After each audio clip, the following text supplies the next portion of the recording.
Israeli বিমান হামলার ফলে যখন আরব এবং বিশ্বের মুসলিম রাষ্ট্রগুলোকে নিয়ে যখন একটি জরুরি বৈঠকের আলোচনা করা হচ্ছে, ঠিক সেই সময় ইসরায়েল সফরে আসলেন মার্কিন পররাষ্ট্রমন্ত্রী মার্কো রুবিও। কেন হঠাৎ কেন ইসরায়েল সফরে আসলেন মার্কিন পররাষ্ট্রমন্ত্রী? এটা কি আসলে মনস্তাত্ত্বিক কোনো চাপ, নাকি এটা রাজনৈতিক কোনো কৌশল?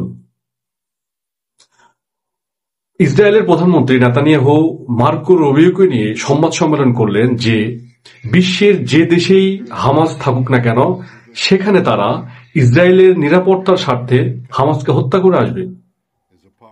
যখন ইসরায়েলকে ঠেকানোর জন্য দোহায় মুসলিম বিশ্বের রাষ্ট্রগুলোকে নিয়ে যখন আলোচনা চলছে, এই বৈঠকে সারা বিশ্বের মুসলিম সম্প্রদায় মানুষের যে আশা বা যে প্রত্যাশা ছিল, সেটি কিন্তু সেভাবে পূরণ করতে পারে নাই এই দোহার এই বৈঠক। এই দোহার বৈঠকে শুধু নিন্দায় জানানো হয়েছে ইসরায়েলের আক্রমণকে। তারা তীব্র থেকে তীব্রতর নিন্দা জানিয়েছেন এবং কাতারের সার্বভৌমত্ব এবং তার নিরাপত্তা নিয়েও কথা বলেছেন। কিন্তু সারা বিশ্বের মুসলিমদের যে আশা ছিল, সেটি গাজা প্রসঙ্গ। গাজায় যে নির্বিচারে হামাসকে ট্যাগ লাগায় নির্বিচারে যে হত্যা করা হচ্ছে গাজাবাসীকে, এই বিষয়টাকে সারা মুসলিম বিশ্বের মানুষ যে একটা প্রত্যাশা ছিল যে এই বৈঠকে কঠোর কোনো একটা পদক্ষেপ নেবেন এই মুসলিম রাষ্ট্রগুলো, কিন্তু আসলে তা নিতে পারে নাই, নিতে ব্যর্থ।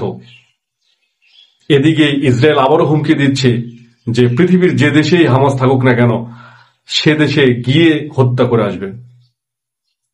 এই ছিল মার্কিন যুক্তরাষ্ট্র এবং ইসরায়েলের কৌশল। এই কৌশলের কাছেই এই মুসলিম বিশ্বের যে বৈঠক ছিল, এই বৈঠককে ব্যর্থ হয়েছে। আপনাদের কাছে কি মনে হয়? অবশ্যই কমেন্টসে জানাবেন। আসসালামু আলাইকুম।